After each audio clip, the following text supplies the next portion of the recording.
continue on. Last lecture today on sort of geared towards the idea of statistics, because we're going to start using this stuff quite a bit when we start actually taking data, sampling it, asking the following question. If I observe something and I try to correlate it with other variables, is that statistically significant or not? That's ultimately the question we want to ask about.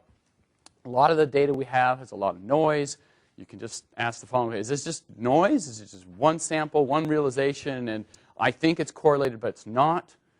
So we have to figure out tests that you can ask that are systematic and that give you some kind of confidence that when you make a statement about something, that in fact your statement is accurate versus just, I don't know, mostly it looks right, right? People ask this, okay?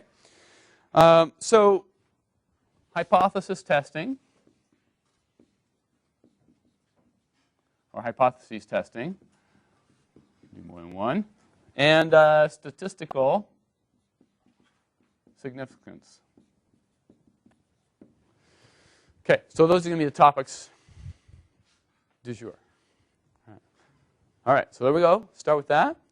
And there's a couple very important things we should know about probability theory and statistics. There's two of the most famous theorems of probability that a lot of people know. Really deal with some limit theorems of probability. Okay, limit theorem number one. The strong law of large numbers. Okay? What does this say? All right, so let's let x1, x2, x3, so forth. These are a sequence of independent random variables. Okay, having a common distribution. So they have a common distribution. And let's let their expectation value for each one of these things be denoted by mu. Okay? Now what it says is if I start looking at these random variables and I just, boards are small, so we'll just continue this over here. If I add up these random variables, in some sense this is kind of like an average. It is in your typical way of thinking about this. This average goes to mu as n goes to infinity. Okay? So remember in probability theory, we've given a distribution, and you say, I have some expectation values, and this is what the average value should be. But if you take all these variables and you go to infinity, you actually really do get that average out. Okay? If I have a finite sample, in other words, if I have, for instance, I could say, for instance, the mean on a test is going to be a 70%. But suppose I take 5 people take the test. If I took the mean of 5 people, my chances of getting a 70% for the mean is pretty small. But if I give my test to 1 million people, 10 million, infinite number of people, because my test is awesome, then eventually the thing would converge to whatever the mean of that test would be, 70%. Okay? So that's what it says. Take the variables, you take enough of them, and they converge actually to what you expect. All right? So it's kind of a fairly intuitive concept. And why do we bring it up? Well, part of the reason we're bringing it up is that ultimately there's going to be the biggest issue that you're going to face with data collection and data analysis is that you're going to have a finite amount of data. So this little thing right there never happens. Okay? That ultimately is the most important part of all this is, right, when you do the mathematics of probability theory, you just say, hey, I got this probability distribution, God gave it to you, and you just do all this math with it. When you really come down to then taking samples, looking at data, that's not the case. So what happens if you have finite numbers? Then you have to start talking about hypothesis testing, what's your confidence level, because you don't have an infinite number of data points to look at. So that's the first one. Second one, even more important than the strong law of large numbers. I love the way they put strong in there. Pretty cool, right? I mean, if you do something cool in your lifetime, maybe you put strong in front of it. I think the thing is, if you could put strong or fast in front of it, it's pretty cool. That's like if you're an algorithm, if you're developing an algorithm, you put fast, like a fast Fourier transform. That's, all algorithms are usually pretty fast, but fast means really fast. And strong, I don't know why they have strong, but there you go. Strong law of large numbers. And now the next one is central limit theorem. Okay?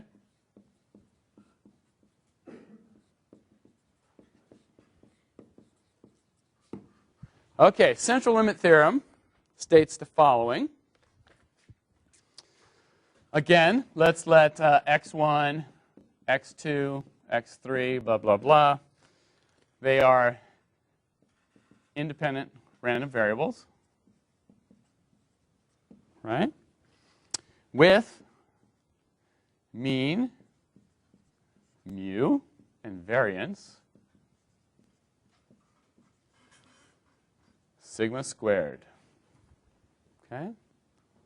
Now, the distribution of x1, x2, x3, I'm not going to give you that. I'm just going to say I have some distribution. We've already talked about various distributions, exponential distribution, binomial distributions, normal distributions, all these various distributions that you can actually come up with that people look at in probability theory. There's quite a large number of them. But the interesting thing about the central limit theorem is it states the following.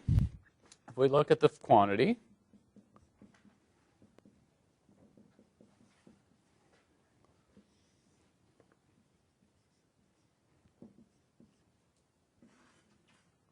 here, which is you look at all your variables, you subtract from it. So each one of these, in some sense, is mean mu. Subtract, so you add all these together, that's n mu minus n mu, right? So something like that. That's kind of, this should somehow be sort of going towards 0. But if you look at this thing and you say, I'm going to look at the probability distribution now of this variable here,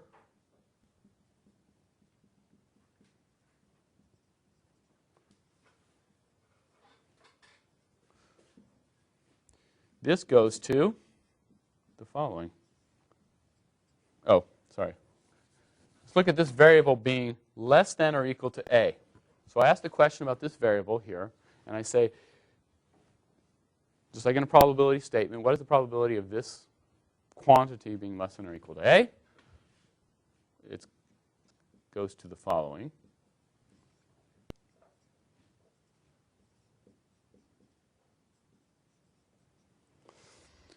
As n goes to infinity. In other words, is you take a large sample space, n goes to infinity, this thing becomes a normally distributed variable, regardless of the actual distribution of individuals, x1, x2, x3, x4. Okay? Central limit theorem says, I don't care what my distribution is. If I have a very large set of random independent variables, then if I look at their probability, it goes to the standard normal. Okay? And the standard normal has mean 0, unit variance. Okay? So herein lies the power of this, right? Because on the one hand, you can say, if I have a lot of data that I collect, and I don't actually know what the statistics are or the probability distribution of it is, if I have a lot of data, it doesn't really matter if I know what the individual distributions are. Because if I have a lot of data, in other words, n goes to infinity, I know that that data will be normally distributed. So that's the power of it. But this is also the abuse of it, right? Because what is the big assumption that goes on here? This is where you start abusing things, potentially, right? Which is, what's infinity? Is 30 trials infinity? Is 10? Is 1,000,000? You don't know. It depends a lot on your statistics. Typically, what you're going to do, what most people do, is you have data, and at a first go, you go like, well, I don't know, I got 10 samples of data, and it took me 10 months to get it. You're not going to go generate 1,000 samples. You're going to say, how about if I take those 10 samples and call that infinity, sort of, and I'll rely on the central limit theorem. By the way, this happens all the time, right? You use the central limit theorem as sort of a first go at determining some statistical tests. Okay? But we also know, a lot of people are very interested in this, is in what they call heavy tail distributions, right? Things that do not, in fact, go down like the normal distribution. And so some applications, in fact, there was a guy talking in physics just yesterday about heavy tail distributions for random events in optical systems. These events that are supposed to never happen, they actually happen quite a bit. And it's way out in the tails, and it's because it does not fall off like this. Okay? All right, so understand that this becomes the footing for a lot of testing algorithms. Understand what its limitations are. You can get yourself in trouble quickly. All right, so, but that's something we want to look at. Okay? Let's apply this, by the way, to something that we kind of know. Flipping coins, heads and tails, and doing some kind of flipping coins over and over again, keeping track of the distribution of successes and failures. Successes, let's say, means that I got a heads, failure, tails. Okay? So this is sort of a binomial distribution. When you flip a coin, you have two possibilities. And then what you ask is, okay, I have a sampling of these things. It's binomially distributed. And I'm going to do n events. In other words, n coin flips. And the probability of a success, let's call that P, of getting a success. Then the distribution, what I look at is, I come over here and I say, okay, let's go ahead and look at this quantity here. All right? And for individual events, here's what I'm calculating.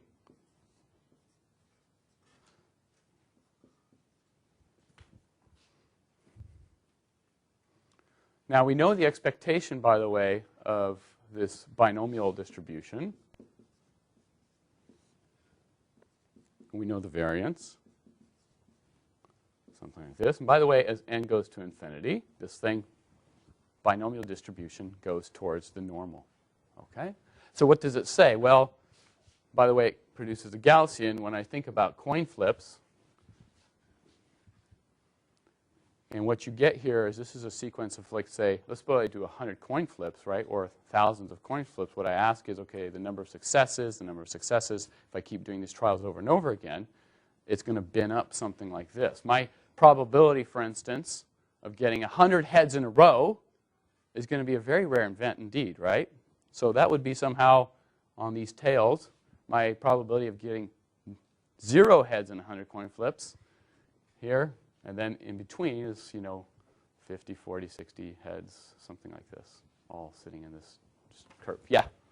So if that quantity on the left there, the x minus ex stuff, if that's what you care about, or if that's what you're now assuming is a normal distribution, is that what then you're going to do all the other statistics on, like the skewness and the... That's right. So what you would typically do, so part of what we're going to do is say, okay, I know that as n gets big, I'm going to go to this binomial. And then once I get this, the binomial goes to the normal.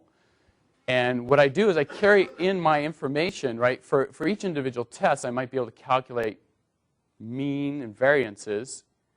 And those means and variances for a specific distribution get carried over into the normal, right? So this mu and sigma are actually the mean and variance not of the normal distribution. They're the mean and variance of the binomial distribution, right? But so on my individual level, these are not normal, but whatever their mean and variance are, so whatever their distribution, it gets carried in to this calculation, right?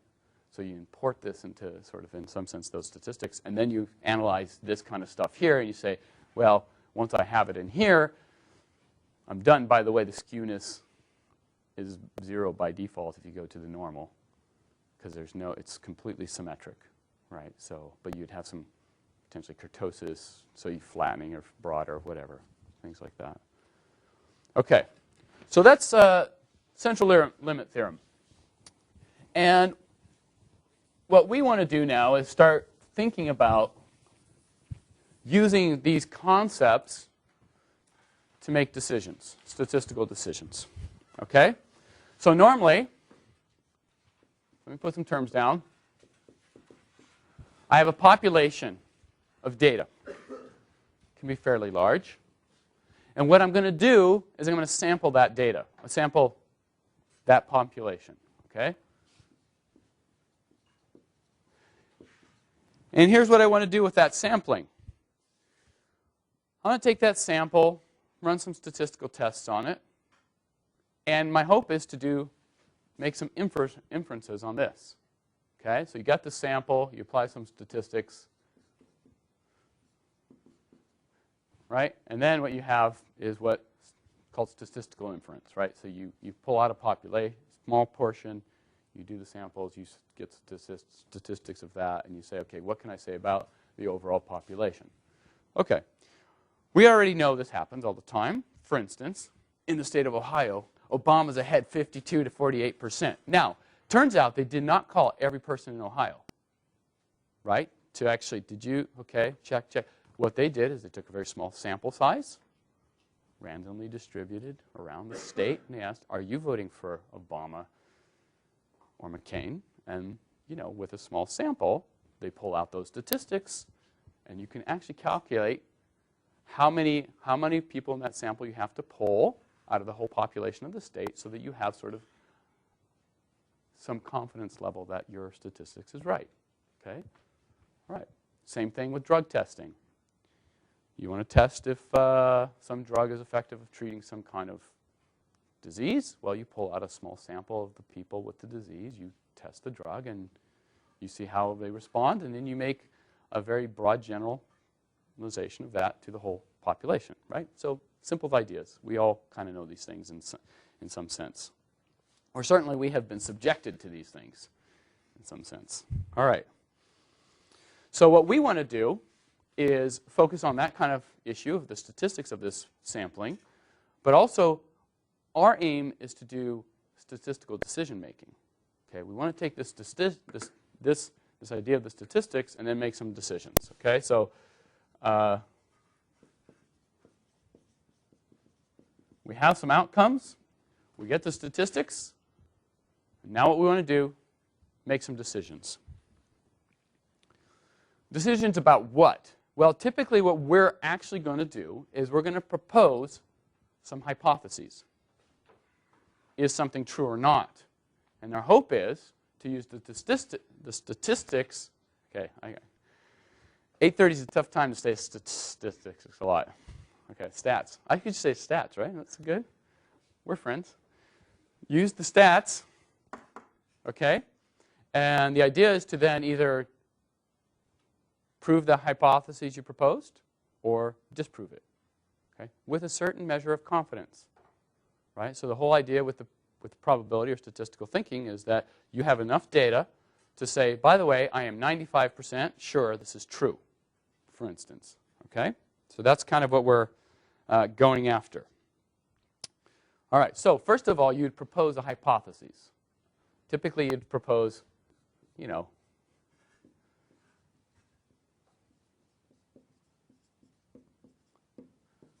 what's called the null hypothesis. Let's propose that H0 is true. And it's your job in a statistical decision-making process to say, is this actually true or not? Okay? Typically, there's H1, which is an alternative.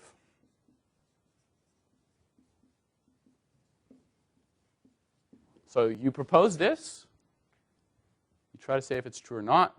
And the idea is that if that's not true, then there's some alternative hypothesis that is true. Okay? Everybody good with that?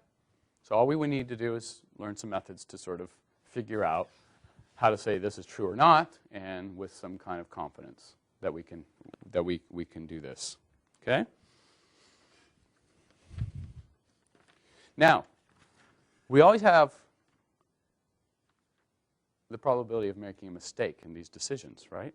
I mean, after all, you're just taking data and you're trying to infer things, but it's just statistics in the end. Someone wins a lottery, right?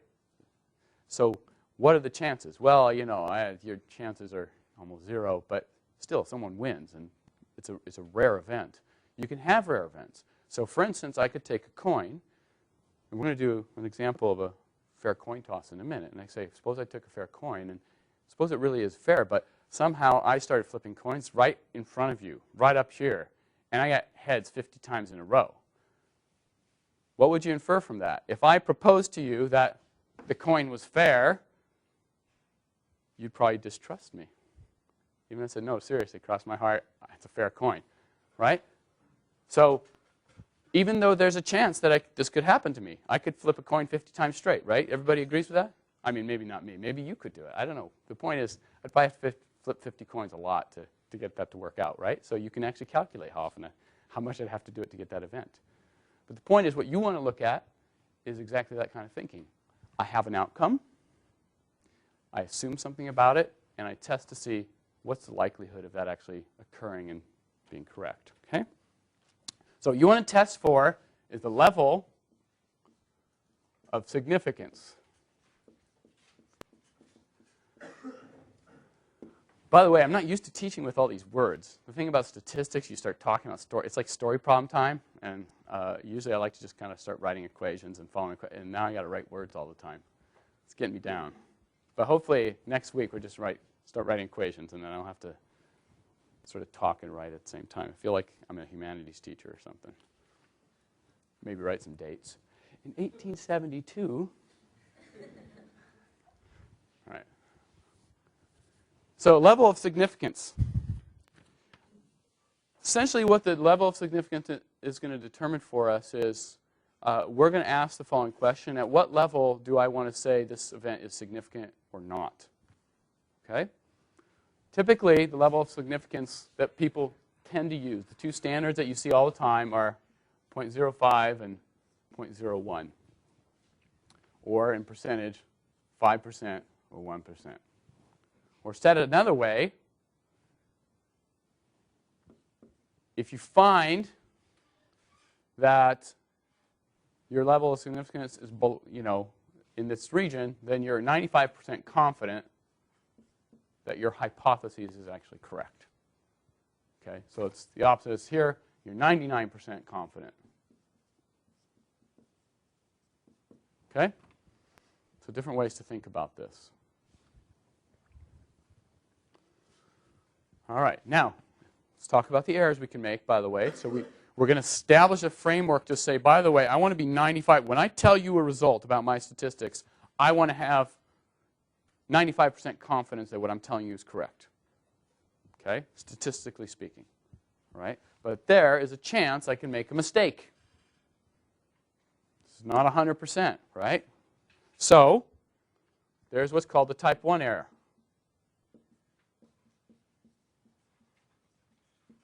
And in a type 1 error, a hypothesis, let's call H naught, is rejected when it should be accepted. Okay, good? Type 1 error. Made a mistake. That coin flip, the 50 in a row, really, I really had a fair coin, but I just happened to reel off 50 heads in a row, and you've rejected that coin as fair, even when it was, for instance. Okay? So again, these are typically statistical extreme events. Okay? Getting 50 heads in a row, for instance. But either way, I've made a mistake. Type 1 error. Type 2 error. is the opposite.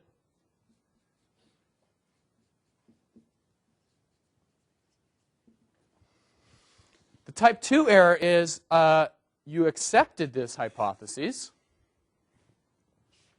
when it should be rejected.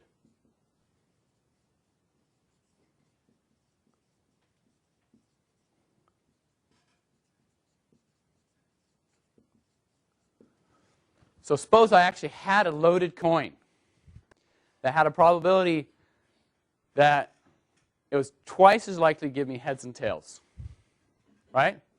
But then you asked, oh, that seems like a loaded coin. And then, no, it's not. And I flipped 50 coins out, and I got 50 heads, 50 tails. So I did 100 flips and came out 50-50. You go, oh, I guess not. I guess it's a fair coin. And in that case, what you concluded was that, in fact, yeah, it's a fair coin when it should have been rejected as a fake, right? Everybody go with that? So you're always going to have type 1 and type 2 errors. But the idea is by setting these level of significance, you can control your confidence level in your results. Okay? But these are the typical standards that you see all the time in the literature. 0.05 or 0.01. Okay. Everybody go with that? All right. So we're going to make decisions based upon these probabilities. Statistical decisions. We're going to have some hypotheses. We know we're subject to making errors, but we also can control these errors by deciding on our level of significance. Okay? All right. So what are we going to make decisions on? What does the central limit theorem tell us? Central limit theorem, again, tells us that if I have a large population, lots of independent random variables, and I just have some statistics for them, they all go to the normal. So for instance, you could start saying, the normal distribution is a very good spot to start looking for the first way to think about characterizing hypotheses testing. Okay? So there's our central limit theorem. There is our probability density associated with this. And let me show you a couple little simple math tricks. The generic normal distribution is given by here.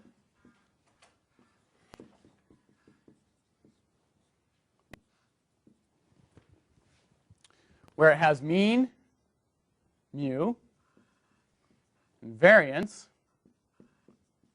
sigma squared. Standard deviation, of course, is just the square root of that, so it's sigma. Given this, what I'm going to do is I'm going to make a change of variables to what's called the standard normal distribution, which will have mean 0, unit variance. Okay? So what you do is you say, okay,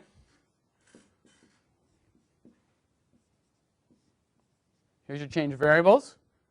From some random variable x to a random variable z, you just shift it by the mean, divide by standard deviation. And when you do this, now the distribution density function looks like the following.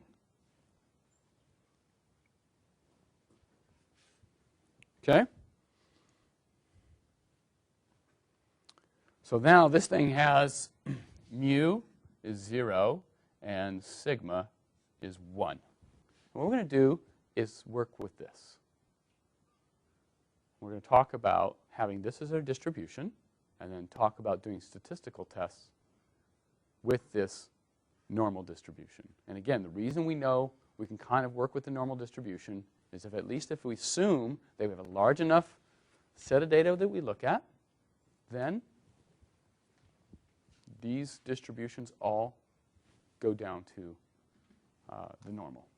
Okay, so what we can say about the normal, in some sense, says something about large statistical sets. Yeah? So is Z supposed to be, well, I was just kind of curious how you got, is the square missing from the operation? Yeah. Square missing from Is the square missing from? Oh, yes. Sorry, yes. The missing 2. I wrote that in invisible ink. Probably couldn't see it. But now, it's up there. All right. Thank you. Yeah, it's definitely not exponential like that. It's squared.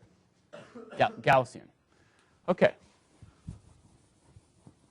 So what is the interpretation of this Gaussian, and what is the interpretation of level of significance and normal distributions, etc.? Well, let me draw you what this thing looks like.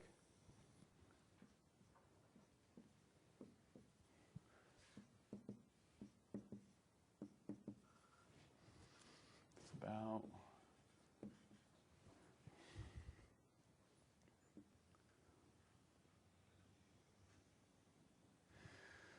so this is our famous bell-shaped curve.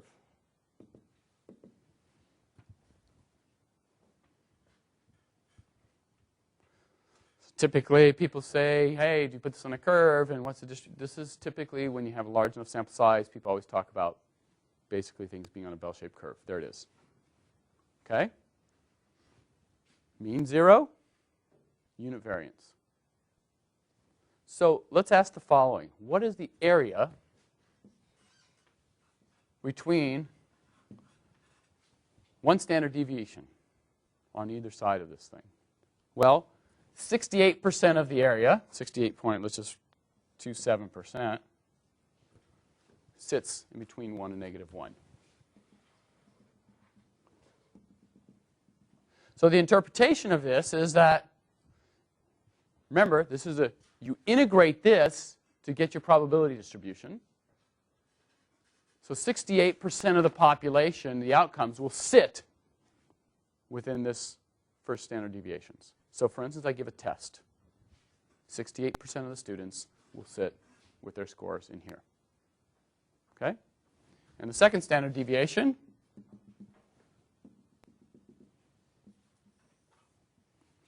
you have 95.545%.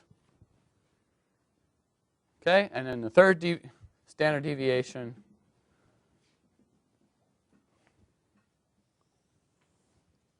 okay, is 99.73%. So when people grade on a curve, here's the questions people always ask. What was the mean? What's the standard deviation? Right? They have their score. And if you know your standard, you know where you sit on this curve, right? And then you kind of know like how close am I to getting a good grade or a bad grade, okay? So for instance, if you know the mean is you got far below the mean, that's bad. But it's even worse if the standard deviation is really small, right? That means you're way down in percentage in terms of the total number of people there, right? But if you're off the mean, but the standard deviation is pretty large, then it means, oh yeah, but that curve's it's coming down slowly, so I'm not that far over in the population. Okay, so now let's interpret this in terms of our significance tests. Essentially, when we come to thinking about level of significances here and doing a test on random variables, what we're going to ask is, let's assume I have a large enough set of data so they can go to the limit that this thing is normally distributed, and I ask about significance testing. And what I want is, in some sense, to be in this 95% case if I have a set level of significance test at 0.05. Okay? What does that mean? It means I want to sit where 95% of the mass is sitting here. Turns out that's at about 1.96 to 1.96. So as long as I kind of sit in this region, I can test the hypotheses and say, by the way, the hypothesis is true, and I'm 95% confident. Okay? Or it's tested to be true at a significance level of 0.05. So in other words, 5% of the probability, 2.5 of it sits over here, 2.5 of it sits over there. So the thing that hypotheses tests miss are rare or extreme events. Okay? So that is going to be our test. Simple as that. We're going to take some random distribution and ask some questions about it, and we're going to come right back to this chart and say, okay, I want to test for the significance level, and if I have a large enough population of this, I want to see if it fits in here or it lies on the outside. I make up a hypothesis. I ask, under that hypothesis, do I sit in this shaded region or not? If I sit in the shaded region, hypothesis is true. I've made a statistical decision. If I sit out here on the edges, hypothesis is false, and I have to reject it. That doesn't mean I was right. It means I was mostly right, 95%. Okay? Everybody good with that? See, that's the thing about you're never quite sure, are you? If you guys need a philosophy course to add on to this, it's a good time to add one now during the drop period, because you can talk about your meaning in life and how you don't feel like there's any real answer. It's a good time. All right. And Thursday night at Browers, we could talk about it as well. Exactly. All right, so that's kind of that's the basic interpretation. You're going to make a test, and in your random variable, when you transform it to z, you're simply going to say, look, I have data. Here's how the algorithm is going to work to make a decision. You have data. It's noisy. It's random. It looks random. You start collecting it all. Somehow, for each realization of data that I have, I can go and calculate some mean and variances of these variables. Now, in principle, this is the same experiment you do over and over and over again. So in principle, they should be generating the same mu. Underlying it all should be some mu and sigma. Okay? So you're going to calculate these things. You're going to transform it over to the z variable. And then you're going to ask, all I care about is if z is less than, if it's within 1.96 or outside of it. There's my test. And then I can say something about, is it significant or not? So you make a hypothesis. You throw your random variables on here. And within the hypothesis, if this is true, then the hypothesis is true. And if it's bigger than that, it's false. Okay, so let's do some examples. I think the best way to do this is through some examples that are fairly simple and yet illustrative of the concepts. Ultimately, we're going to do all this computationally, right? We're just going to take something like this, which we can easily generate, and I already showed you how to do that with the rand_n command in MATLAB. So we can generate random variables all we want, or we can take variables we have, calculate means and variances trivially with MATLAB, right? You give me a big matrix of data, I just use var, call that matrix X, var X. Boom, I pulled all other stuff. And I can make statistical decisions almost immediately with my computational algorithms. That's what we're going to do. Okay? Here's an example. It always comes down to coins, right? A fair coin. I want to test a fair coin. So, here's the deal. I'm going to do 64 tosses. And I want to ask the following question. What would it take for me to determine if that coin was fair? What statistical test? To a significance level of either one of these. Okay. So this goes back again. How do you measure if a coin is fair? You're clearly not going to flip it an infinite amount of times, but there's some statistical tests you can do. Here's one of them that you might do to do this. So let's make up a hypothesis.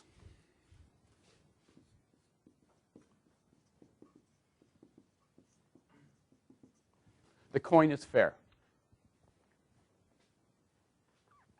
By the way, you should understand that making up the hypothesis, sometimes you make up a hypothesis just so you can show it's not true, right? It's a little bit like analysis. Sometimes what you really want to do is not say that something, sometimes the easiest thing to do is to make up the opposite of what you want, right? So that if you can prove that that's untrue, then what you want is true.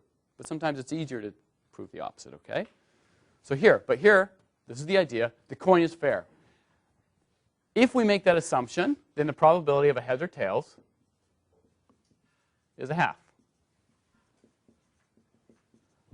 Now, what we know about coin flipping is it obeys binomial distribution, right?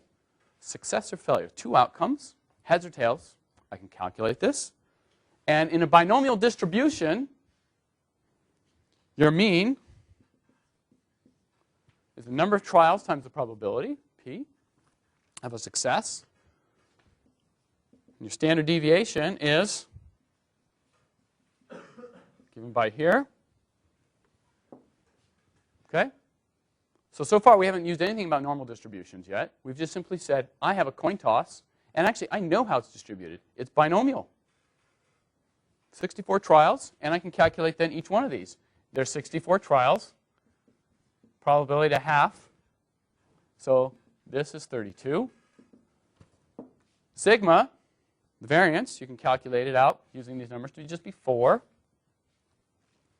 So now I'm going to transfer it into the variables, the standard unit variable, z, right? So z is going to be x minus mu sigma, which is x minus 32, 4, because I just calculated these.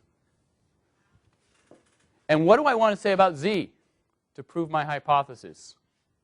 I made the hypothesis that it's a fair coin. What I want to do is I want, with significance level 0.05, is I need z to be between negative 1.96 and 1.96, right? Easy enough calculation to do. So you want z to be between 1.96. But here's what z is equal to, x minus 32 over 4. Just plug that in there and look at if it's less than 1.96 and greater than negative 1.96. And what you find is that x has to be between 24.16 and 39.84. Okay? Now, we don't have 29.16 flips of the coin. This is its calculation. So, in other words, what this tells you, if you have between 25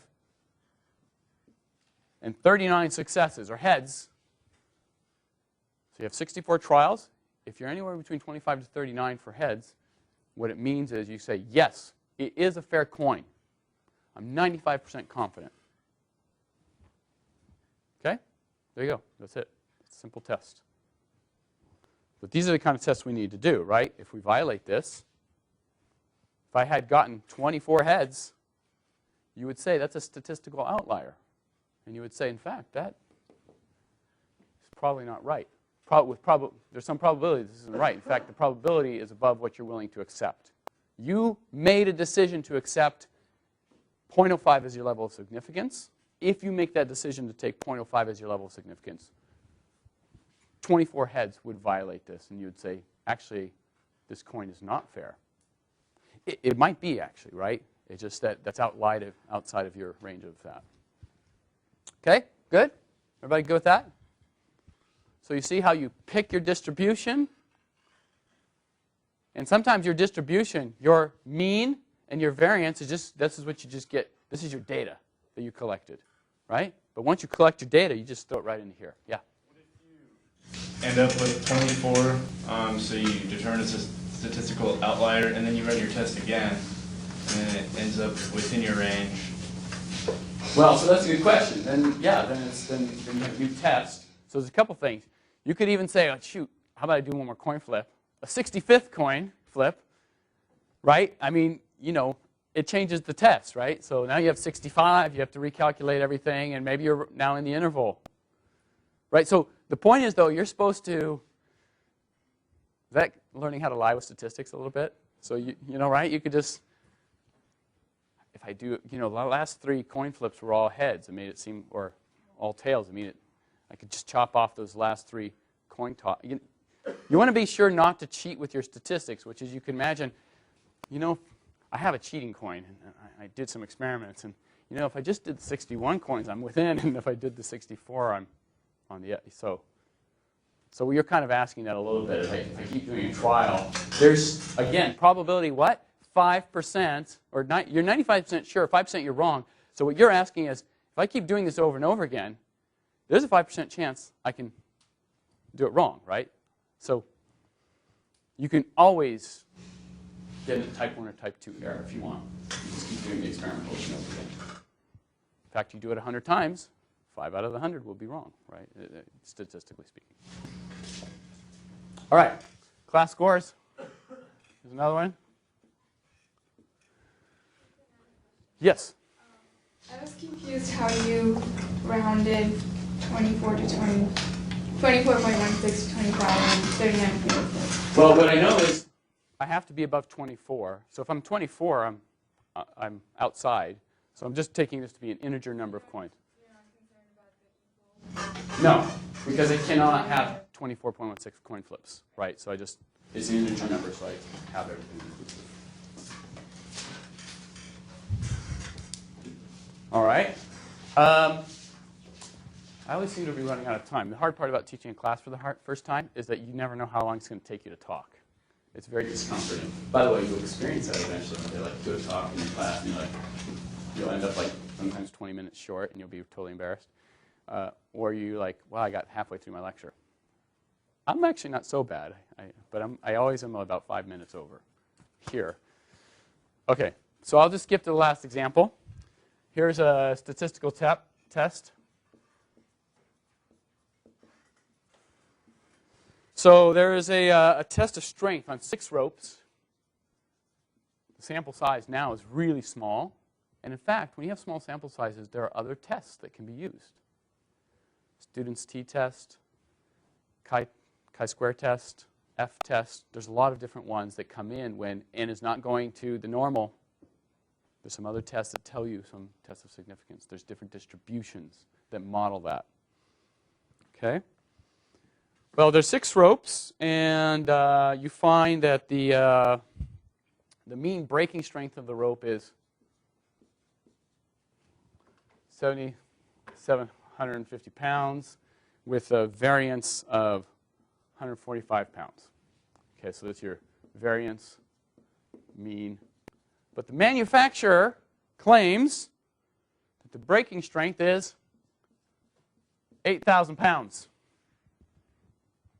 Now, it could be you just happen to pick 6 ropes, right? It's just an average, so maybe you just picked the ropes that were slightly below average. There's a probability that will happen. So the question is,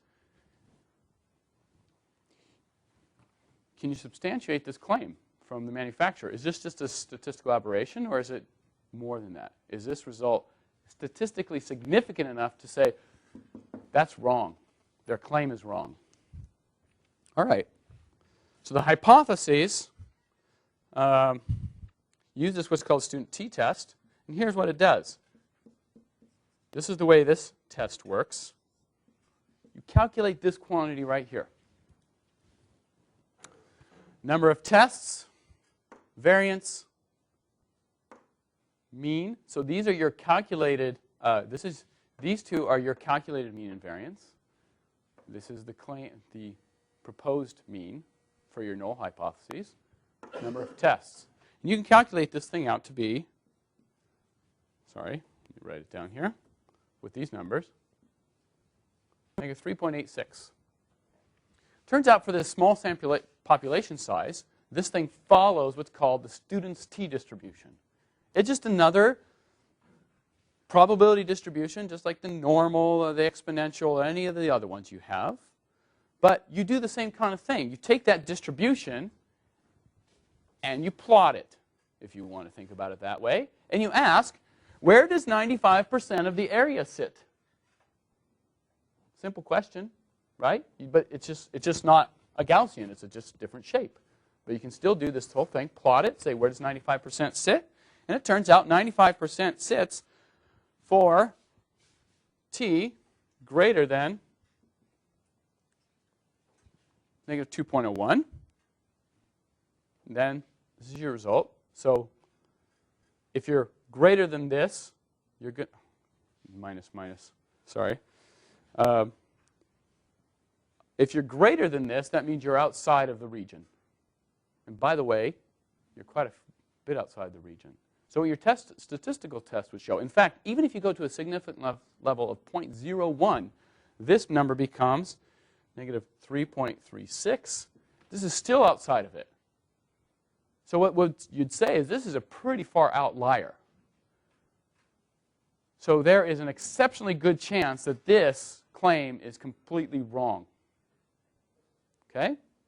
So that's the kind of way you would statistically test something. And again, I'm not going to go into details of this. It just tells you that there are other tests besides the normal test when you have small population sizes. But if you have large population sizes, it's all going to come down to looking at that thing. That's your number one thing to look at. All right, that's it.